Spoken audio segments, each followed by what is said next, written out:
Hi hello once again welcome to the legend YouTube channel. ಆತ್ಮೀಯ ವಿದ್ಯಾರ್ಥಿಗಳೇ, ದ್ವಿತೀಯ ಪಿಯುಸಿಯ result ನಂತರ ಕೆಲವೊಂದು ಗೊಂದಲಗಳು ಕ್ರಿಯೇಟ್ ಆಗಿದೆ. ಕೆಲವೊಂದು ವಿದ್ಯಾರ್ಥಿಗಳು ನಾವು ಅನ್ಕೊಂಡಿರುವಂತಹ ಸ್ಕೋರ್ ಬಂದಿಲ್ಲ, ರಿವ್ಯಾಲ್ಯೂಯೇಷನ್ ಹಾಕಬೇಕು ಅಥವಾ ಸ್ಕ್ಯಾನ್ ಕಾಪಿ ತರಿಸಬೇಕು ಅಂತ ಹೇಳಿ ವಿಚಾರ ಮಾಡ್ತಿದ್ದಾರೆ.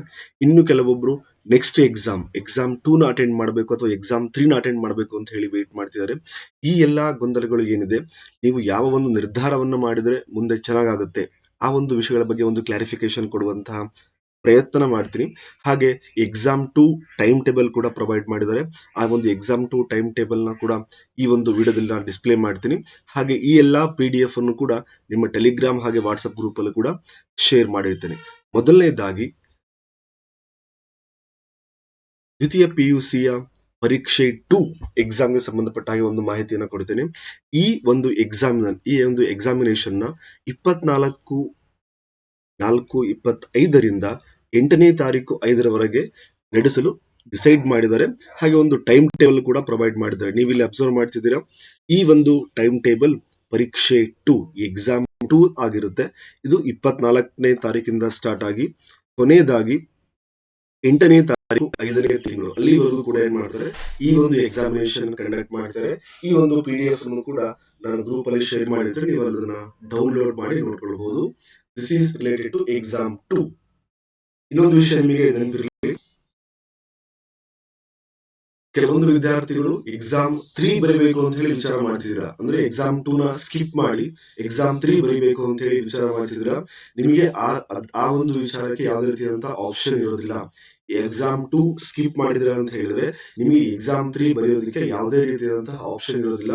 ಹಾಗಾಗಿ ಎಕ್ಸಾಮ್ 2 ಬರೆದ್ರೆ ಮಾತ್ರ ನೀವು ಎಕ್ಸಾಮ್ 3 ಬಗ್ಗೆ ವಿಚಾರ ಮಾಡಬೇಕಾಗುತ್ತೆ. ಹಾಗಾಗಿ ಯಾವುದನ್ನು ಕೂಡ ಸ್ಕಿಪ್ ಮಾಡೋದಿಲ್ಲ. ಸ್ಕಿಪ್ ಮಾಡಿದ್ರಿ ಅಂತ ಹೇಳಿದ್ರೆ ನೀವು ಎಕ್ಸಾಮ್ 3 ಗೆ ಅಪ್ಲೈ ಮಾಡೋದಕ್ಕೆ ಎಲಿಜಿಬಲ್ ಇರೋದಿಲ್ಲ. ನೆಕ್ಸ್ಟ್ ಪಾಯಿಂಟ್, ಇಲ್ಲಿ ಫೀ ವಿಚಾರಕ್ಕೆ ಬರುತ್ತೆ. ಇವಾಗ ಎಷ್ಟು ನಾವು ಫೀ ಕಟ್ಟಬೇಕು ಅಂತ ಹೇಳಿ ಬರುತ್ತೆ. ಆ ಒಂದು ವಿಚಾರಕ್ಕೆ ಒಂದು ಕ್ಲಾರಿಫಿಕೇಶನ್ ಕೊಟ್ಟಿದ್ದಾರೆ.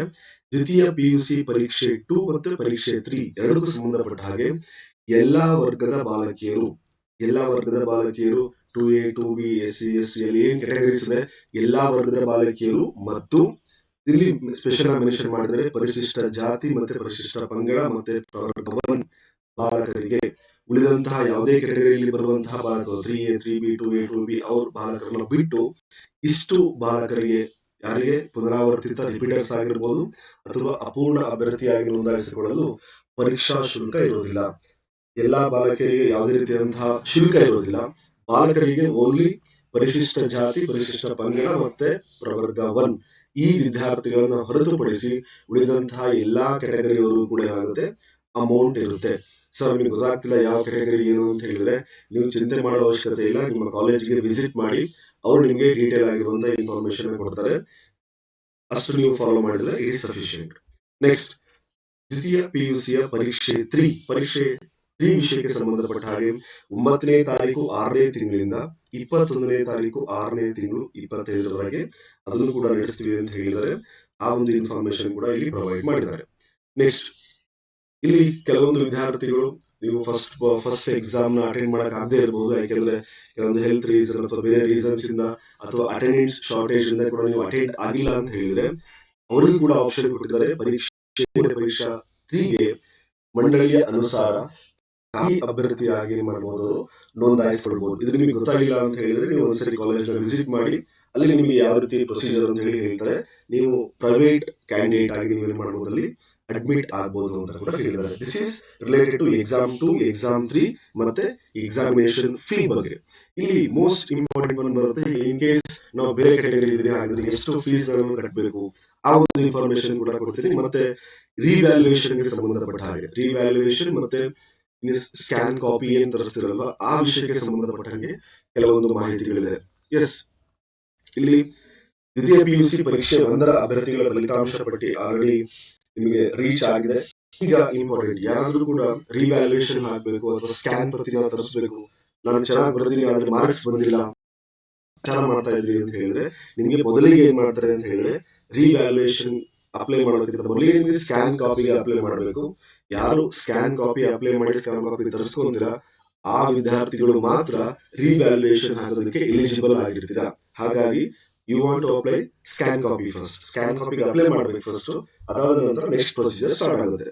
ಈಗ ಸ್ಕ್ಯಾನ್ ಪ್ರತಿ ತಗೊಳ್ಳೋಕೆ ಏನ್ ಪ್ರೊಸೀಜರ್ ಇದೆ, ಎಷ್ಟು ಅಮೌಂಟ್ ಕಟ್ಟಬೇಕು, ಆನ್ಲೈನ್ ಕಟ್ಟಬೇಕು, ಆಫ್ಲೈನ್ ಕಟ್ಟಬೇಕು, ಆ ಒಂದು ಇನ್ಫಾರ್ಮೇಶನ್ ಪ್ರೊವೈಡ್ ಮಾಡ್ತಿದ್ದೀನಿ.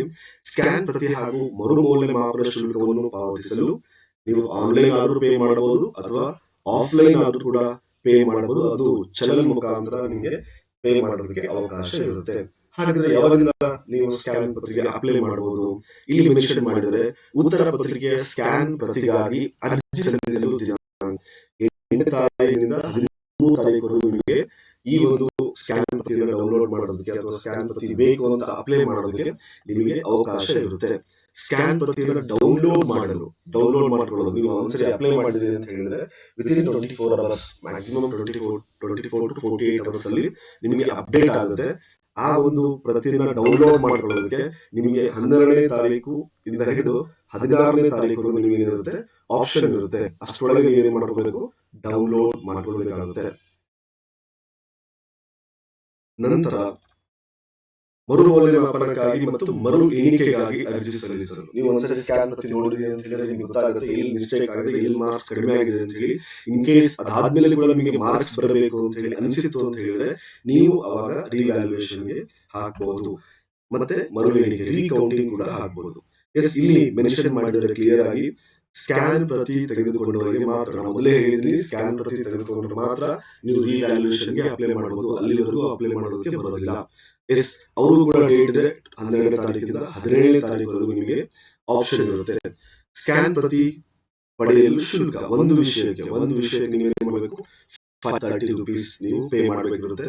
ಮರು ಮೌಲ್ಯಮಾಪನದ ಶುಲ್ಕ 1670 ರೂಪಾಯಿ ಆಗಿರುತ್ತೆ. ನೋಡಿ, ನೀವು ಡೈರೆಕ್ಟ್ ಆಗಿ ರಿವ್ಯಾಲ್ಯೂಯೇಷನ್ ಹಾಕಕ್ಕಾಗೋದಿಲ್ಲ. ಫಸ್ಟ್ ನೀವು ಬರೀ ಸೇಫರ್ ಸೈಡ್ ಅಂತ ಹೇಳಿದ್ರೆ ಸ್ಕ್ಯಾನ್ ಪ್ರತಿಯನ್ನು ತರಿಸ್ಕೊಂಡ್ರಿ, 530 rupees ಇದೆ, ಅದನ್ನು ತರಿಸ್ಕೊಂಡು ನೋಡಿ ಮಾರ್ಕ್ಸ್ ಬಂದೇ ಬರುತ್ತೆ ಅಂತ ಇದ್ರೆ ಮಾತ್ರ ನೀವು ಮಾಡಿ ಇಷ್ಟು ಅಮೌಂಟ್ ಅನ್ನ ಪೇ ಮಾಡಿ ರಿವ್ಯಾಲ್ಯೂಯೇಷನ್ ಗೆ ಅಪ್ಲೈ ಮಾಡಬೇಕಾಗುತ್ತೆ. ಓಕೆನಾ? ನೆಕ್ಸ್ಟ್, ಅದಾದ್ಮೇಲೆ ಕೆಲವರಿಗೆ ಡೌಟ್ ಇರುತ್ತೆ, ಇವಾಗ ನನಗೆ ವ್ಯಾಲ್ಯೂಯೇಷನ್ ಆದಾಗ ಮಾರ್ಕ್ಸ್ ಜಾಸ್ತಿ ಬಂತು ಅಥವಾ 20ಕ್ಕಿಂತ ಕಡಿಮೆ ಬಂತು ಅಂತ ಹೇಳಿದ್ರೆ ಯಾವ ಮಾರ್ಕ್ಸ್ ಕೌಂಟ್ ಆಗುತ್ತೆ ಅಂತ ಹೇಳಿ. ಅದಕ್ಕೆ ಇಲ್ಲಿ ಮೆನ್ಷನ್ ಮಾಡಿದರೆ, ಎಸ್, ಹಿಂದೆ ಗಳಿಸಿದ ಅಂಕಗಳನ್ನು ಮೆನ್ಷನ್ ಮಾಡಿದ ನೋಡಿ, ಹಿಂದೆ ಗಳಿಸಿದ ಅಂಕಗಳನ್ನು ಮರು ಮೌಲ್ಯಮಾಪನದ ನಂತರ ಮರುಸ್ಥಾಪಿಸಲು ಸಾಧ್ಯವಿಲ್ಲ.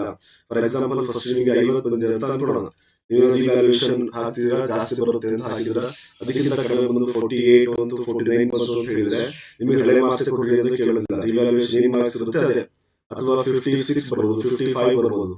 ಏನ್ ಜಾಸ್ತಿ ಬಂದ್ರು ಅಷ್ಟೇ, ಕಡಿಮೆ ಬಂದ್ರು ಅಷ್ಟೇ, ಹಿಂದೆ ಇರುವಂತಹ ಮಾರ್ಕ್ಸ್ ಕೌಂಟ್ ಮಾಡೋದಿಲ್ಲ. ರಿವ್ಯಾಲ್ಯೂಯೇಷನ್ ಅಲ್ಲಿ ಏನ್ ಮಾರ್ಕ್ಸ್ ಬರುತ್ತೆ ಅದೇ ಫೈನಲೈಸ್ ಮಾರ್ಕ್ಸ್ ಆಗಿರುತ್ತೆ. ನೋಡಿ, ಅದಕ್ಕೆ ಮರು ಮೌಲ್ಯಮಾಪನದಲ್ಲಿ ಗಳಿಸಿದ ಅಂಕಗಳೇ ಪರೀಕ್ಷಾ ಒಂದರ ಅಂಕಗಳೆಂದು ಪರಿಗಣಿಸಲಾಗುವುದು ಅಂತ ಹೇಳಿದ್ದಾರೆ. ಜಾಸ್ತಿ ಆಗಬಹುದು, ಕಡಿಮೆ ಆಗಬಹುದು, ಅದೇನ್ ಬರುತ್ತೆ ಅದೇ ಫೈನಲ್ ಆಗಿರುತ್ತೆ. ನೆಕ್ಸ್ಟ್, ಇಲ್ಲಿ ಯಾವುದೇ ಅಭ್ಯರ್ಥಿಗಳು ಪರೀಕ್ಷಾ 2ಗೆ ಅರ್ಜಿ ಸಲ್ಲಿಸಲು ಮರು ಮೌಲ್ಯಮಾಪನ ಫಲಿತಾಂಶಕ್ಕಾಗಿ ಕಾಯಬೇಕಾಗಿಲ್ಲ ಅಂತ ಹೇಳಿದ್ದಾರೆ. ನೀವು ಅದನ್ನ ರಿವ್ಯಾಲ್ಯೂಯೇಷನ್ ಮಾರ್ಕ್ಸ್ ಬಂದ್ಮೇಲೆ ನಾನು ಎಕ್ಸಾಮ್ 2ಗೆ ಅಪ್ಲೈ ಮಾಡ್ತೀನಿ, ಇಲ್ಲಿ ಡೇಟ್ಸ್ ಎಲ್ಲ ಅರ್ಜಿ ಮಾಡಿ ಅಷ್ಟು ಡೇಟ್ ಇರೋದಿಲ್ಲ, ನೀವು ಅಪ್ಲೈ ಮಾಡ್ತಿದ್ರೆ ಎಕ್ಸಾಮ್ 2ಗೆ ನೀವು ಅಪ್ಲೈ ಮಾಡಬಹುದು. ನೆಕ್ಸ್ಟ್, ಇಲ್ಲಿ ಕೆಲವೊಂದು ಕಂಡೀಷನ್ಸ್ ಕೊಟ್ಟಿದ್ದಾರೆ. ವೆರಿ ಇಂಪಾರ್ಟೆಂಟ್ ಒನ್, ರೀಕೌಂಟಿಂಗ್ ಯಾವುದೇ ರೀತಿಯಾದಂತಹ ಶುಲ್ಕ ಇರೋದಿಲ್ಲ. ರೀಕೌಂಟಿಂಗ್ ಆಗ್ತಿಲ್ಲ ಅಂತ ಹೇಳಿದ್ರೆ ರಿವ್ಯಾಲ್ಯೂಯೇಷನ್ ಆಪ್ಷನ್ ಇರುತ್ತೆ ಮತ್ತು ರೀಕೌಂಟಿಂಗ್ ಇರುತ್ತೆ. ರೀಕೌಂಟಿಂಗ್ ಆಗ್ತಿಲ್ಲ ಅಂದ್ರೆ ಯಾವುದೇ ನಿಮಗೆ ಶುಲ್ಕ ಇರೋದಿಲ್ಲ ಅಂತ ಹೇಳಿದ್ದಾರೆ. ಹಾಗಾಗಿ ಅದನ್ನು ಕೂಡ ನೀವು ವಿಚಾರ ಮಾಡಬಹುದು. ಮ್ಯಾಕ್ಸಿಮಮ್ ರೀಕೌಂಟಿಂಗ್ ಓಕೆ, ತೊಂದರೆ ಇಲ್ಲ, 2-3 ಜನ ಚೆಕ್ ಮಾಡಿರ್ತಾರೆ ಕೌಂಟಿಂಗ್ ಎಲ್ಲ. ಆಗ್ತಿಲ್ಲ ಅಂದ್ರೆ ಅದನ್ನು ಕೂಡ ಹಾಕಬಹುದು, ಅಲ್ಲಿ ಯಾವುದೇ ರೀತಿಯಾದಂತಹ ನಿಮಗೆ ಪೇಮೆಂಟ್ ಮಾಡೋ ಅವಶ್ಯಕತೆ ಇರೋದಿಲ್ಲ ಅಂತ ಹೇಳಿದ್ದಾರೆ. ಎಸ್, ಈಗ ಪರೀಕ್ಷಾ 2ಗೆ ನೋಂದಾಯಿಸಿಕೊಳ್ಳುವ ವಿದ್ಯಾರ್ಥಿಗಳಿಗೆ ಅಂತ ಹೇಳಿದ್ದಾರೆ. ನಿಮಗೆ ಇಲ್ಲಿ ದಂಡ ರಹಿತ ಮತ್ತು ದಂಡ ಸಹಿತ ಅಂತ ಹೇಳಿ ದತ್ತವಾಗಿ ತಾರೀಕಿಂದ 15ನೇ ತಾರೀಕುವರೆಗೂ ನಿಮಗೆ ಆಪ್ಷನ್ ಇರುತ್ತೆ. ನೀವು ಅವಾಗಲೇ ಹೇಳಿದಾಗೆ ಆನ್ಲೈನ್ ಅಥವಾ ಆಫ್ಲೈನ್ ಇದನ್ನ ಪೇ ಮಾಡಬೇಕಿರುತ್ತೆ. ದಂಡ ಸಹಿತವಾಗಿ ಇರೋ ಅಮೌಂಟ್ ಗಿಂತ ಸ್ವಲ್ಪ ಜಾಸ್ತಿ ಮಾಡಿರ್ತಾರೆ, ಒಂದು ಪೆನಾಲ್ಟಿ ಅಮೌಂಟ್ ಇರುತ್ತೆ. ಅದನ್ನ ಯೂಸ್ ಮಾಡಿ ನಿಮಗೆ 16 ಮತ್ತು 17 2 ಡೇಸ್ ನಿಮಗೆ ಎಕ್ಸ್ಟೆಂಡ್ ಮಾಡಿದ್ದಾರೆ. ಅದನ್ನ ನೀವು ವಿತೌಟ್ ಪೆನಾಲ್ಟಿ ಕಟ್ತೀರಾ ಅಂದ್ರೆ ಇಟ್ ಇಸ್ ಬೆಟರ್. ಅಷ್ಟೊಂದು ಡೇಟ್ ಒಳಗೆ ನೀವು ಏನೇ ಡಿಸೈಡ್ ಮಾಡಿದ್ರು 15ನೇ ತಾರೀಕು ಒಳಗೆ ಡಿಸೈಡ್ ಮಾಡಿ ನೀವು ಅದನ್ನ ಪೇ ಮಾಡಬಹುದು. ಇದಾದ ನಂತರ ಮುಂದೆ ಬರುವಂತಹದ್ದು ಪರೀಕ್ಷಾ 2ಗೆ ಪುನರಾವರ್ತಿತ ಅಥವಾ ಫಲಿತಾಂಶ ಉತ್ತಮಪಡಿಸಿಕೊಳ್ಳುವುದು. ನೋಡಿ, ಕೆಲವು ವಿದ್ಯಾರ್ಥಿಗಳು ಇಲ್ಲ ಸೆಕೆಂಡ್ ಎಕ್ಸಾಮ್ ಬರೋದು ಇನ್ನೂ ಚೆನ್ನಾಗಿ ನಾನು ಮಾರ್ಕ್ಸ್ ಗೇನ್ ಮಾಡ್ತಿದ್ದೀನಿ, ಚೆನ್ನಾಗಿ ಮಾರ್ಕ್ಸ್ ಬರುತ್ತೆ, ಚೆನ್ನಾಗಿ ಗೇನ್ ಮಾಡ್ತಿದ್ದೀನಿ ಅಂತ ಹೇಳಿದ್ರೆ ಫಲಿತಾಂಶವನ್ನು ಉತ್ತಮಪಡಿಸಿಕೊಳ್ಳುವ ವಿದ್ಯಾರ್ಥಿಗಳಿಗೋಸ್ಕರ ಕೆಲವು ಇನ್ಫಾರ್ಮೇಶನ್ ಕೊಟ್ಟಿದ್ದಾರೆ. ಅಗೇನ್ ಮತ್ತೆ ಹೇಳಿದರೆ ಎಲ್ಲಾ ವರ್ಗದ ಬಾಲಕರು, ಬಾಲಕಿಯರು ಮತ್ತೆ ಪರಿಶಿಷ್ಟ ಜಾತಿ, ಪರಿಶಿಷ್ಟ ಪಂಗಡ, ಪ್ರವರ್ಗವನ್ನ ಬಾಲಕರು ಇಷ್ಟೇ ಕೆಟಗರಿ ಆಗಿರುವಂತಹ ಬಾಲಕರು ಹಾಗೆ ಎಲ್ಲಾ ವರ್ಗದ ಬಾಲಕಿಯರಿಗೆ ಫ್ರೀ ಆಗಿರುತ್ತೆ. ಯಾವುದೇ ರೀತಿಯಾದಂತಹ ಪರೀಕ್ಷಾ ಶುಲ್ಕ ಇರೋದಿಲ್ಲ.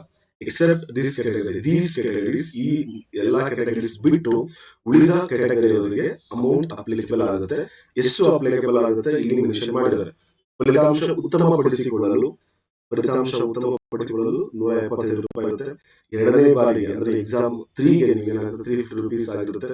ನೆಕ್ಸ್ಟ್ ಪುನರಾವರ್ತಿತ ಅಭ್ಯರ್ಥಿಗಳು ರಿಪೀಟರ್ಸ್ ಆಗಿದ್ದಾರೆ ಅವರಿಗೆ 140 ರೂಪೀಸ್, ಎರಡು ವಿಷಯಕ್ಕೆ 270 ರೂಪೀಸ್ ಇದೆ. ಮೂರು ಅಥವಾ ಮೂರಕ್ಕಿಂತ ಹೆಚ್ಚಿತ್ತು ಅಂತ ಹೇಳಿದ್ರೆ 400 ರೂಪೀಸ್ ಇರುತ್ತೆ. ಅದನ್ನು ಕೂಡ ಇಲ್ಲಿ ಮೆನ್ಷನ್ ಮಾಡಿದ್ದಾರೆ. ಎಸ್, ರಿಪೀಟರ್ಸ್ಗೆ ಕೆಲವೊಂದು ಇನ್ಫಾರ್ಮೇಶನ್ ಇದೆ. ಇಲ್ಲೂ ಕೂಡ ನೀವು ಕಾಲೇಜನ್ನ ವಿಸಿಟ್ ಮಾಡಿ ನಿಮ್ಗೆ ಯಾವುದು ಅಪ್ಲಿಕೇಬಲ್ ಆಗುತ್ತೆ ಅದ್ರ ಮೇಲೆ ನೀವೇ ಮಾಡಬೇಕು. ಎಕ್ಸಾಮ್ ಫೀಸ್ ಕಟ್ಟಿ ಅದನ್ನ ಎಕ್ಸಾಮ್ ಬರೀಬೇಕು. Okay, this is all about what complete information about revaluation ಮತ್ತೆ ರೀಕೌಂಟಿಂಗ್ ಆಗಿರ್ಬೋದು ಮತ್ತೆ ಸ್ಕೋರ್ ಇಂಪ್ರೂವ್ಮೆಂಟ್ ಗೆ ಎಲ್ಲ ಬಗ್ಗೆ ಇನ್ಫಾರ್ಮೇಶನ್ ಅನ್ನು ಪ್ರೊವೈಡ್ ಮಾಡಿದ್ದೀನಿ. ಇದೇ ರೀತಿ ಲೇಟೆಸ್ಟ್ ಆಗಿ ಹಾಗೆ ಪರ್ಫೆಕ್ಟ್ ಇನ್ಫಾರ್ಮೇಶನ್ ಗೋಸ್ಕರ ಸಬ್ಸ್ಕ್ರೈಬ್ ಮಾಡೋದನ್ನ ಮರಿಬೇಡಿ. This is all about this video. ಹಾಗೆ ಎಲ್ಲ PDF ಗ್ರೂಪ್ ಅಲ್ಲಿ ಟೆಲಿಗ್ರಾಮ್ ಹಾಗೆ ವಾಟ್ಸ್ಆಪ್ ಗ್ರೂಪ್ ಅಲ್ಲಿ ಶೇರ್ ಮಾಡಿರ್ತೀನಿ. ನೀವು ಅಲ್ಲೂ ಕೂಡ ಅದನ್ನ ಡೌನ್ಲೋಡ್ ಮಾಡಿಕೊಂಡು ರೆಫರೆನ್ಸ್ ಮಾಡಬಹುದು. Thank you very much.